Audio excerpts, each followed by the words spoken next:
abrir a palavra de Deus para termos a exposição desse texto, Êxodo capítulo 3, versículo 7 até o versículo 12. Êxodo 3, 7 a 12. Eu convido os irmãos a colocarem em pé mais uma vez para lermos esse texto. Quando nós fizermos a leitura, eu queria que no versículo de número 10, os irmãos lessem comigo, bem alto. Êxodo 3, 7 a 10, 7 a 12, no versículo 10, os irmãos vão ler comigo. Diz assim a palavra do Senhor. Disse ainda o Senhor: certamente vi a aflição do meu povo que está no Egito e ouvi o seu clamor por causa dos seus exatores. Conheço-lhe o sofrimento. Por isso, desci a fim de livrá-lo da mão dos egípcios e para fazê-lo subir daquela terra a uma terra boa e ampla, terra que emana leite e mel, o lugar do cananeu, do Eteu, do Amorreu, do Ferezeu, do Eveu e do Jebuseu. Pois o clamor dos filhos de Israel chegou até mim, e também vejo a opressão com que os egípcios os estão oprimindo. Venha agora, e eu te enviarei a Faraó, para que tires o meu povo, os filhos de Israel, do Egito. Então disse Moisés a Deus: quem sou eu para ir a Faraó e tirar do Egito os filhos de Israel?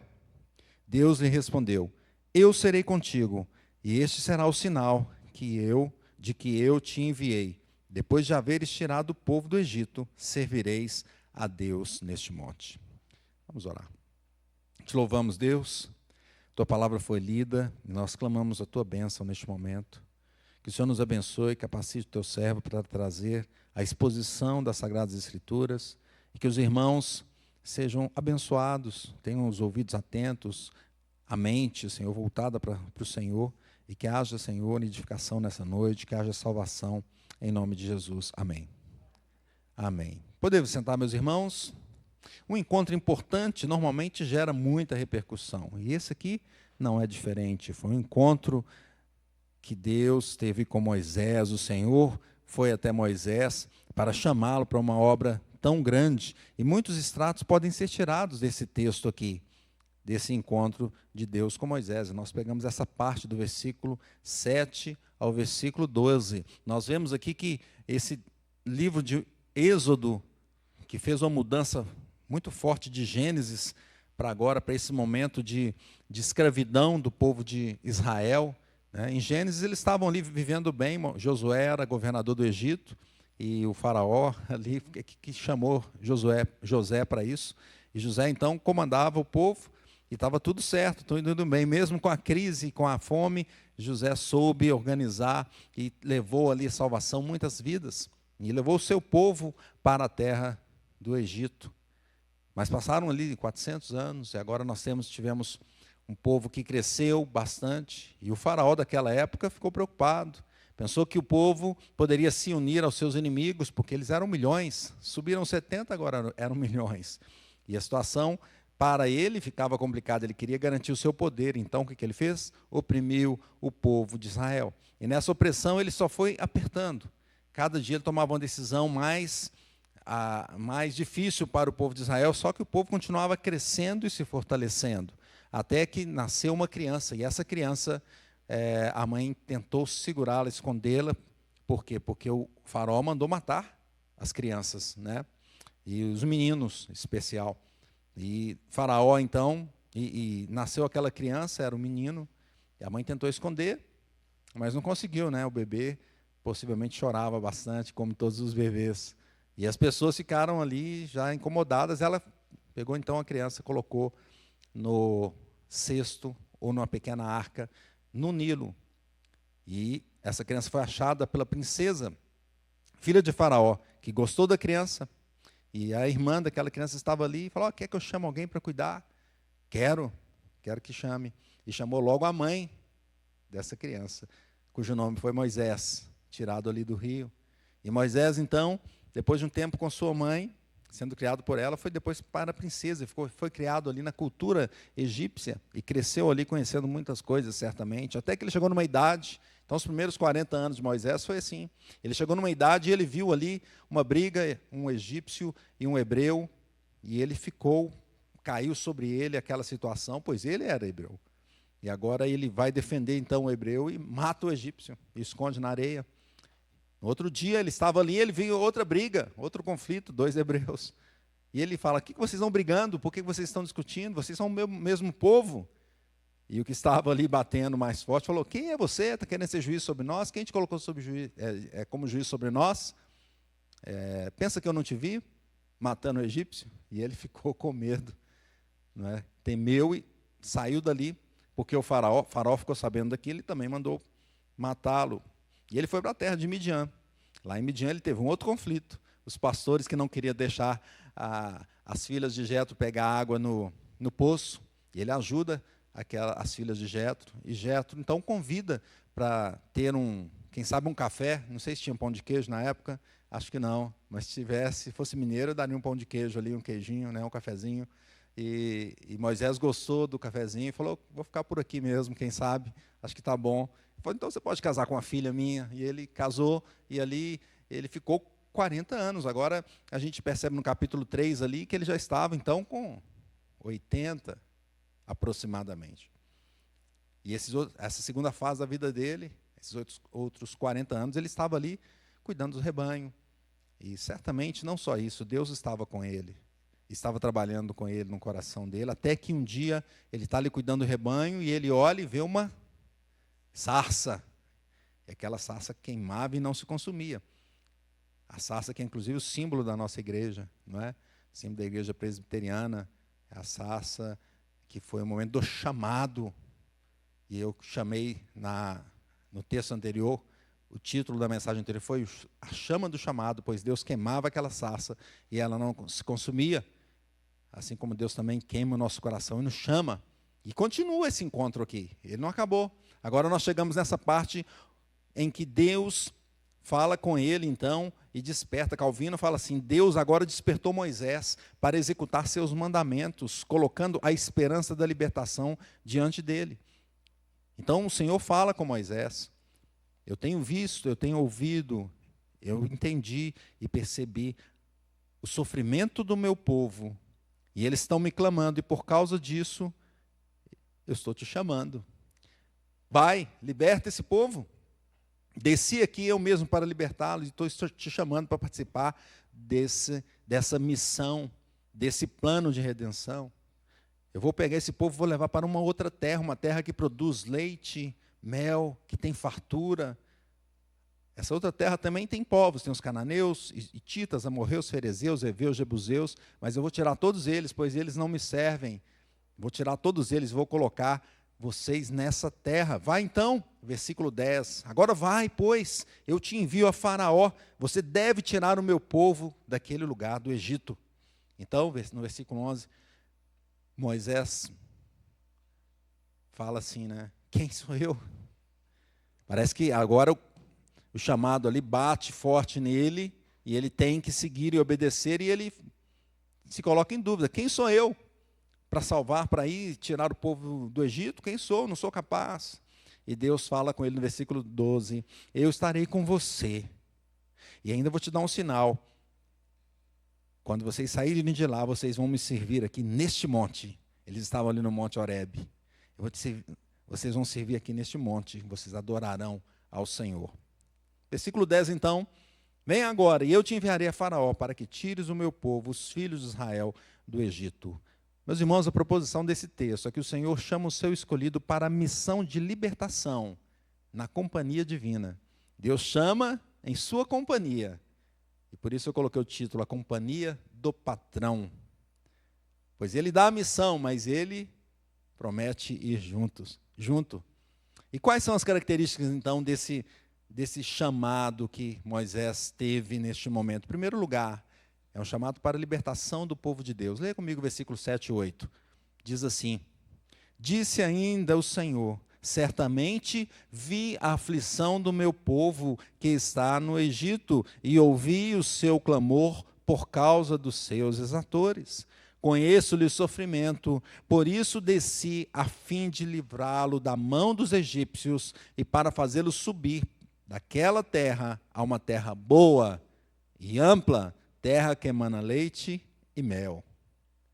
O lugar do cananeu, do Eteu, do Amorreu, do Ferezeu, do Eveu e do Jebuseu.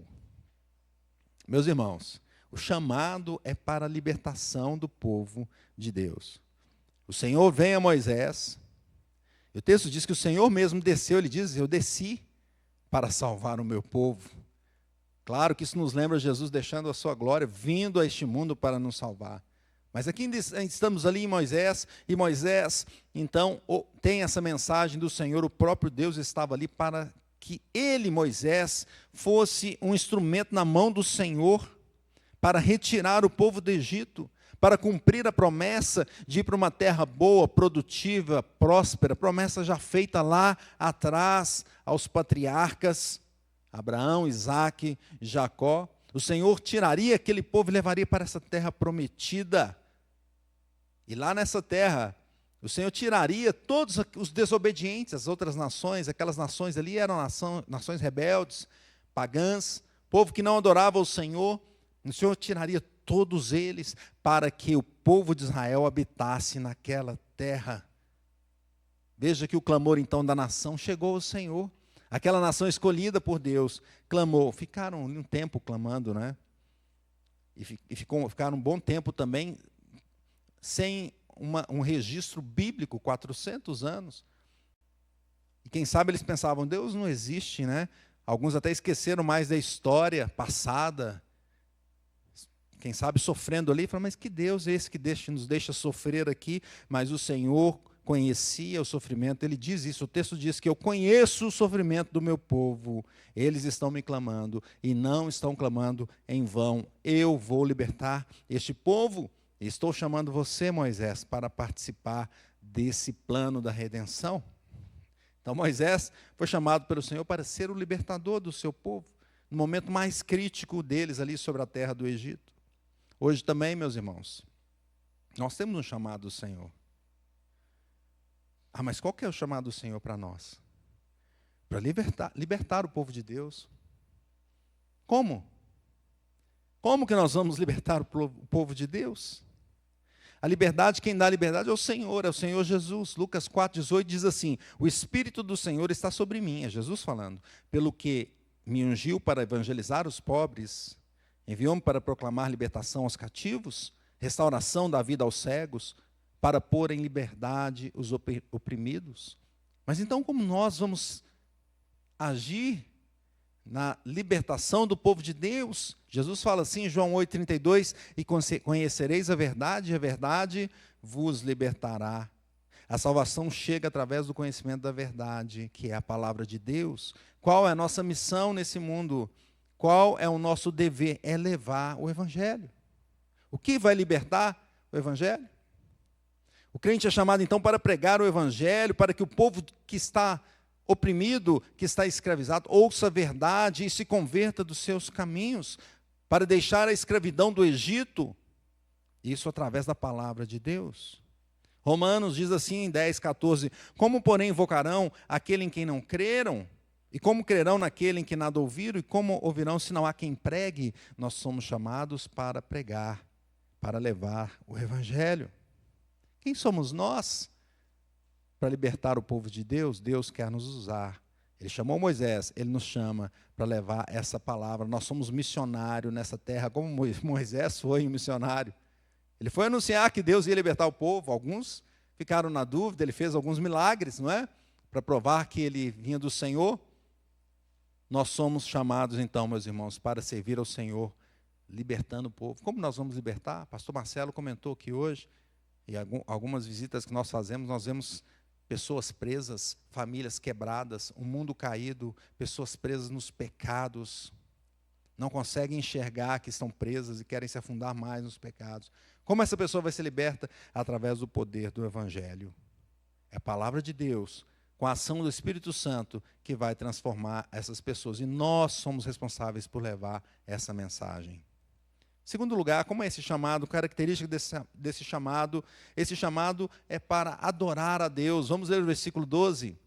Versículo 12 diz assim: Deus lhe respondeu: eu serei contigo. Vamos ler juntos? Eu serei contigo, e este será o sinal de que eu te enviei. Depois de haveres tirado o povo do Egito, servireis a Deus neste monte. Deus chamou então o povo à adoração. O que significa servir neste monte?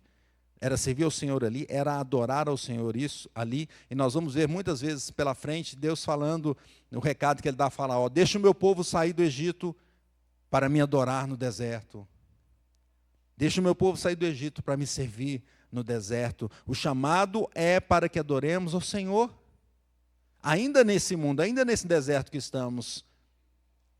O chamado é para que adoremos o nosso Deus. A promessa, então, de libertação que Moisés levaria, Moisés participaria desse processo, mas ele também adoraria o Senhor. Ele fala assim: vou tirar vocês para que vocês me adorem aqui neste monte. Adoração do povo de Deus, meus irmãos.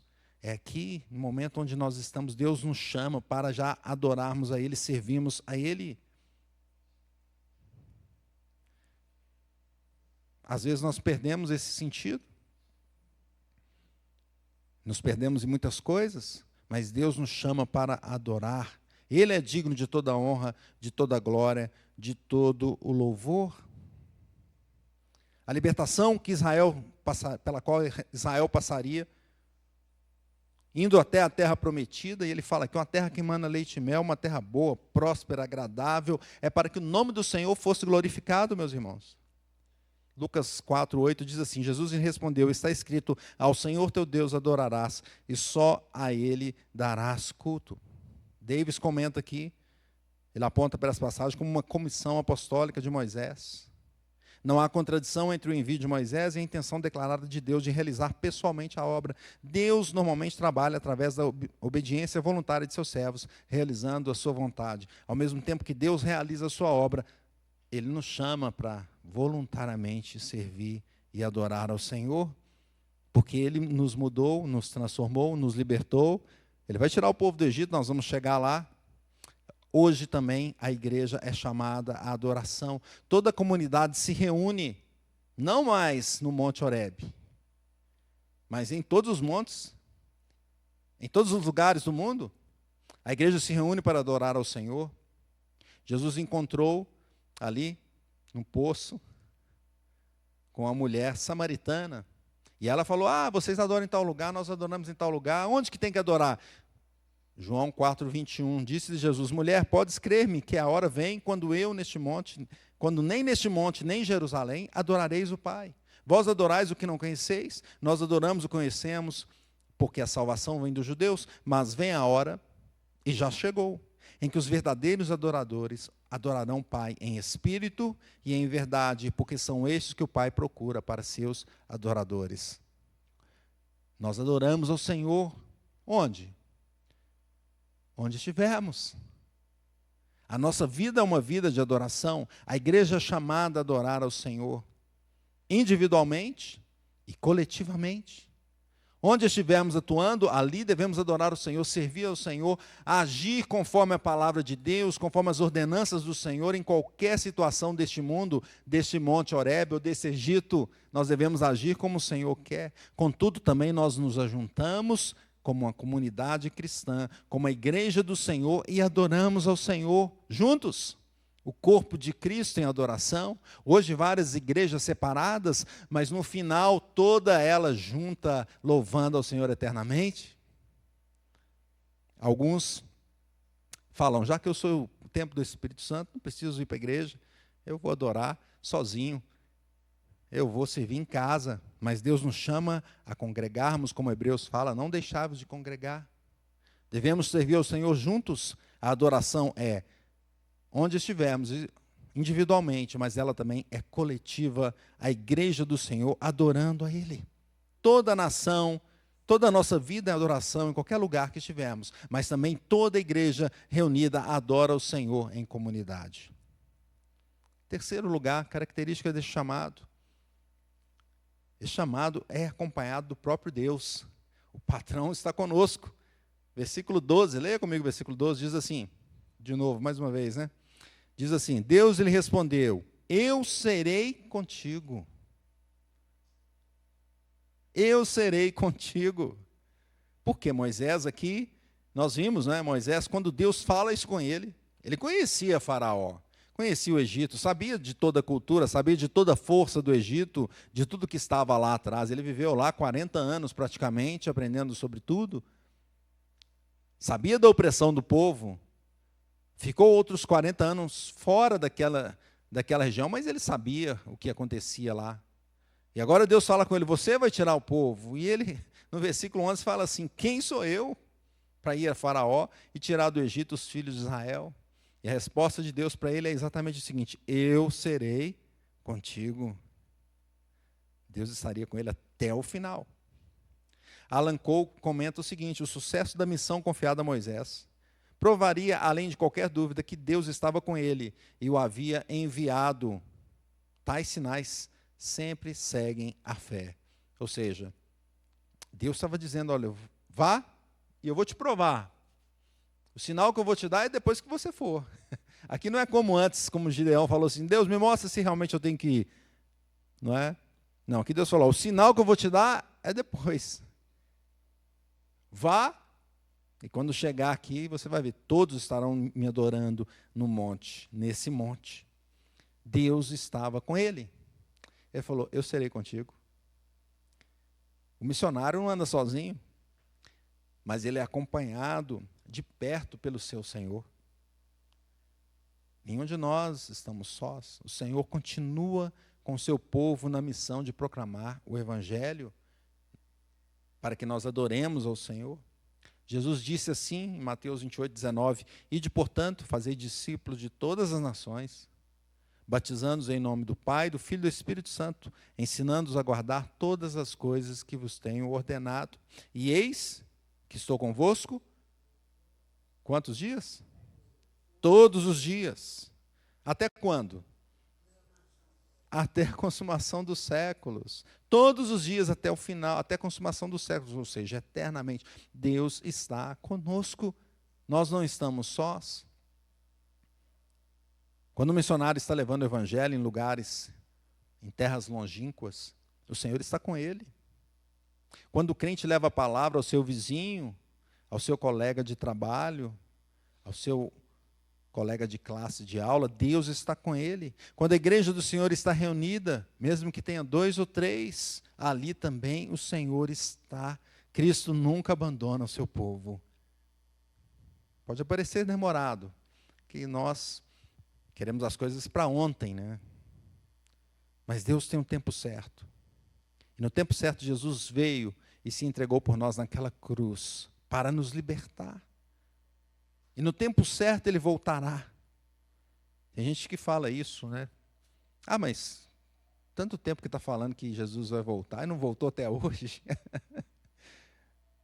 Jesus vai voltar no tempo certo e vai nos levar para essa terra que mana leite e mel, para Jerusalém celestial. E olha que interessante, o texto diz ali que Deus vai tirar todos aqueles povos pagãos, não vai? Da terra, para que o povo fique ali. Mas Deus também neste mundo vai fazer o quê? Vai tirar tudo. Vai descer a cidade celestial. E o povo do Senhor vai ficar ali. Só o povo de Deus. Todos os outros que rejeitam o Senhor irão para o fogo eterno. Matthew Henry diz assim, aqueles a quem Deus, por sua graça, liberta de um Egito espiritual, serão levados por ele a Canaã celestial. Louvado seja Deus. Deus chama o seu servo, então, concluindo, meus irmãos, ele chama o seu servo para libertar o seu povo, para adorar ao Senhor em comunhão, para andar junto com o Senhor,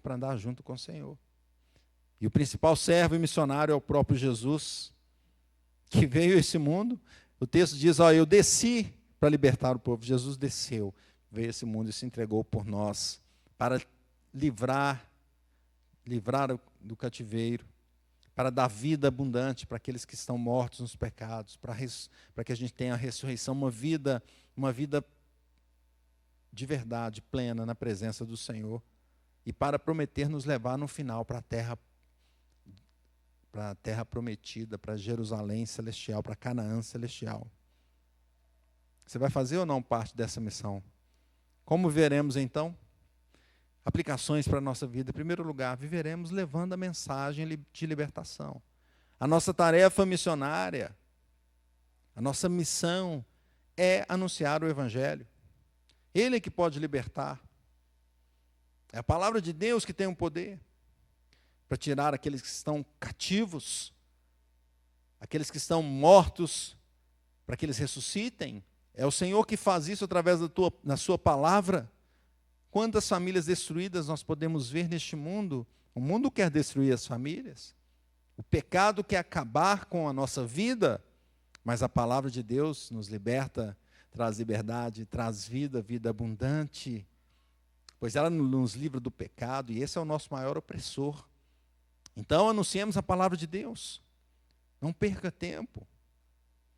Quem sabe você pensar, eu não sou capacitado, Deus vai te capacitar. Veremos mais à frente outra parte desse chamado aqui, a conversa do Senhor com a chamada, né, do Senhor, chamando Moisés. Mas enquanto isso, nós já entendemos que temos que levar liberdade aos cativos, anunciando o Evangelho do Senhor. E aí o Espírito Santo vai agir diante dos nossos olhos. Preguemos então o Evangelho da salvação, meus irmãos. Em segundo lugar, como viveremos? Viveremos adorando ao Senhor. Fomos chamados para isso, para adorar. Moisés ali, adorar no monte, não é? Nós devemos adorar em todos os lugares, como Jesus ensinou, em espírito e em verdade, separado e em conjunto. É o povo de Deus junto, reunido, adorando a Deus. Esse é o chamado adoração, para a adoração de todo o povo. Nós somos o corpo de Cristo, que devemos estar unidos, servindo a Deus com a nossa união, com os nossos dons, com os nossos talentos, com a nossa devoção, louvando a Ele, porque Ele nos libertou, está nos levando para essa cidade celestial. Devemos adorar ao Senhor, foi para isso que nós nascemos.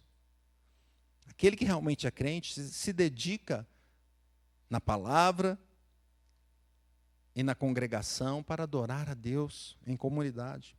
Adoremos, pois, e sirvamos ao Senhor em comunhão. Terceiro lugar, como viveremos, meus irmãos? Confiantes na presença do Senhor.